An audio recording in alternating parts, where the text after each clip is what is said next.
ಏನೇ ಬರಲಿ ಏತಕ್ಕಾಗಿ ಹೋರಾಟ, ಏತಕ್ಕಾಗಿ ಹೋರಾಟ,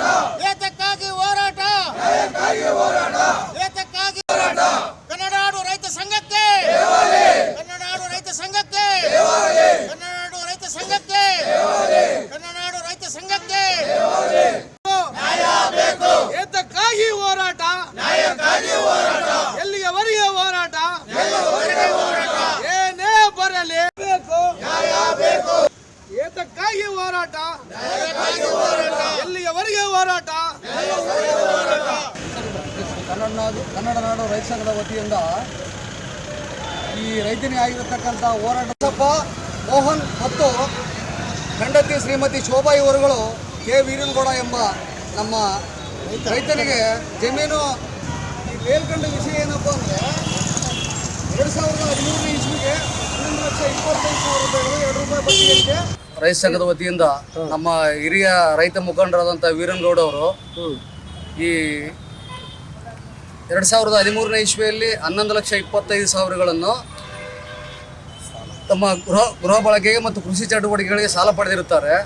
ಅವರು ಯಾರ ಬಗ್ಗೆ ಯಾರು ಮಾಡಿಸಿರ್ತಾರೆ ಅಂದರೆ ಸಾಲ ನೀಡಿ ಶೋಭಾ ಮತ್ತು ಮೋಹನ್ ಅವರ ಹೆಸರಿಗೆ 2 ಎಕರೆ 65 ಸೆಂಟ್ಸು ಸರ್ವೆ ನಂಬರ್ 199A ಮತ್ತು ಬಾರ್ 1 ಮತ್ತು ವಿಸ್ತೀರ್ಣ 65 ಸೆಂಟ್ಸು ಎರಡು ಒಟ್ಟುಗೂಡಿ 2 ಎಕರೆ 65 ಸೆಂಟ್ಸನ್ನು ಅವ್ರ ಹೆಸರಿಗೆ ವಿಕ್ರಯ ಕರಾರು ಪತ್ರ ಮಾಡಿಸ್ಕೊಟ್ಟಿರ್ತಾರೆ.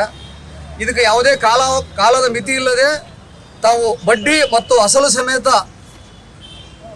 ಸಮೇತ ತೀರಿಸಿದ ಅಂದಿನ ದಿನ ಮತ್ತೆ ಯಾವುದೇ ತಕರಾರುಗಳು ಇಲ್ಲದೆ ಯಾವುದೇ ಒಂದು ಕಂಡೀಷನ್ ಹಾಕಲಾರದೆ ಇವರಿಗೆ ಮತ್ತೆ ವಾಪಸ್ ಮಾಡಿಸ್ಕೊಡ್ತೀವಿ ಅಂತ ಅವತ್ತಿನ ಒಂದು ಪತ್ರದ ಮುಖಾಂತರ, ಯಾವುದೇ ಒಂದು ಬಾಯಿ ಮಾತಿಂದಲ್ಲ, ಪತ್ರದ ಮುಖಾಂತರ ಅವ್ರಿಗೆ ವಿಷಯ ತಿಳಿಸಿರ್ತಾರೆ. ಸತತ 5 ವರ್ಷಗಳಿಂದ ತಿರುಗಿ ಭಾಳ ಹೈರಾಣ ಆಗಿರ್ತಾರೆ. ಆದರೂ ಅವ್ರು ಯಾವುದೋ ಒಂದು ಸುಳ್ಳು ನೆಪ ಹೇಳಿ ಪಾರ್ಟಿ ಚೇಂಜ್ ಮಾಡಿ ಈಗ ಒಬ್ಬರಾಗತ್ತಡ ವೀರನಗೌಡ ಈ ವೀರನಗೌಡರಿಂದ ಶೋಭಾ ಅವರು ಅದಾದಮೇಲೆ ಹಳ್ಳಿ ಕರ್ಬಸಪ್ಪ, ಈಗ ಮತ್ತೆ ಈ ಸರ್ಕಾರದ ಉದ್ಯೋಗದಲ್ಲಿ ಇರೋದ್ರಿಂದ ಈ ನಂದೀಶ್ ಅವರಿಗೆ ಮತ್ತೆ ಅವರು ಒಬ್ಬರಿಂದ ಒಬ್ಬರಿಗೆ ಮತ್ತೆ ರಿಜಿಸ್ಟರ್ ಮಾಡಿಸಿ ಪ್ರತಿ ದಿವಸ ತಿರುಗಿಸಿ ಇವರಿಗೆ ಮಾನಸಿಕ ಚಿತ್ರಹಿಂಸೆ ಮತ್ತು ಭಯದ ವಾತಾವರಣ ನಿರ್ಮಾಣ ಮಾಡಿರ್ತಾರೆ. ನಮ್ಮ ಕನ್ನಡ ನಾಡು ರೈತ ಸಂಘ ವತಿಯಿಂದ ಇವರಿಗೆ ನ್ಯಾಯ ಒದಗಿಸ್ಬೇಕಂತೇಳಿ ಈಗ ನಮ್ಮ ಜಿಲ್ಲಾಧಿಕಾರಿಗಳಿಗೆ ಮನವಿ ಪತ್ರ ಸಲ್ಲಿಸಕ್ಕೆ ಬಂದಿದ್ದೀವಿ. ದುಡ್ಡು 11,25,000 ಆ 2 ರೂಪಾಯಿದಂತೆ ಬಡ್ಡಿ ಕೊಟ್ಟಿದ್ದರು. ಇವರೀಗ ಸಂಪೂರ್ಣ ಹಣ ಮರುಪಾವತಿಸಲು ಬಂದರೂ ಕೂಡ ಅವರು ಒಬ್ಬರಿಂದ ಒಬ್ಬರಿಗೆ ಮತ್ತೆ ಆಯ್ಕೆ ರಿಜಿಸ್ಟರ್ ಮಾಡಿಸಿರ್ತಾರೆ.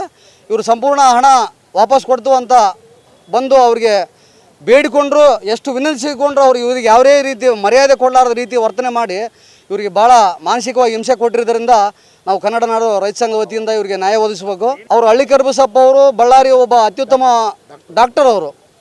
ಅವರು ಈ ಮಾನವೀಯ ದೃಷ್ಟಿಯಿಂದ ಇವರಿಗೆ ವಾಪಸ್ಸು ಪ್ರತಿ ದಿವಸ ದುಡ್ಡು ಕೇಳಿದನ್ನು ಕೊಡ್ತೀವಿ ಅಂತೇಳಿ ಪ್ರತಿ ದಿವಸನ ಅಲೆದಾಡ್ಸೋಂಥದ್ದು ಕೆಲಸ ಮಾಡ್ತಾ ಇದ್ದಾರೆ. ನಮ್ಮ ಹಿರಿಯರಿಗೆ ಭಾಳ ವಯಸ್ಸಿನ ಒಂದು ಇದಾಗಿರೋದ್ರಿಂದ ಭಾಳ ಹಿಂಸೆ ಆಗಿದೆ ಅವ್ರಿಗೆ.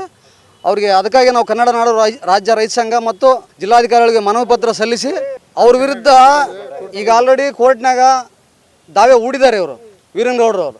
ಅಲ್ಲಿ ನ್ಯಾಯಾಲಯದಿಂದ ಏನೊಂದು ಹೊರಗಡೆ ಬರ್ತದೆ ಅಲ್ಲಿವರೆಗೆ ಕಾದು ಅದ್ರ ಜೊತೆಗೆ ನಮ್ಮ ಜಿಲ್ಲಾಧಿಕಾರಿಗಳು ನಮಗೆ ಬೆಂಬಲವಾಗಿ ನಿಂತು ನ್ಯಾಯ ಒದಗಿಸ್ಬೇಕಂತ ಎಲ್ಲರಲ್ಲಿ ನಾವು ಕನ್ನಡ ನಾಡು ರೈತ ಸಂಘ ವತಿಯಿಂದ ಇದು ಸ್ಟೇಷನ್ನಲ್ಲಿ ಕೂಡ ಅವ್ರ ಮೇಲೆ ಕೇಸ್ ದಾಖಲಾಗಿದೆ. ಅದ್ರ ಜೊತೆಗೆ ಇವರು ಬೆಂಬಲವಾಗಿ ನಿಂತ್ಕೊಂಡು ನಮ್ಮ ರೈತರಿಗೆ ನ್ಯಾಯ ಒದಗಿಸ್ಬೇಕಂತ ಕನ್ನಡ ನಾಡು ರೈತ ಸಂಘದ ವತಿಯಿಂದ ಮನವಿ ಸಲ್ಲಿಸ್ತಾ ಇದ್ದೀವಿ.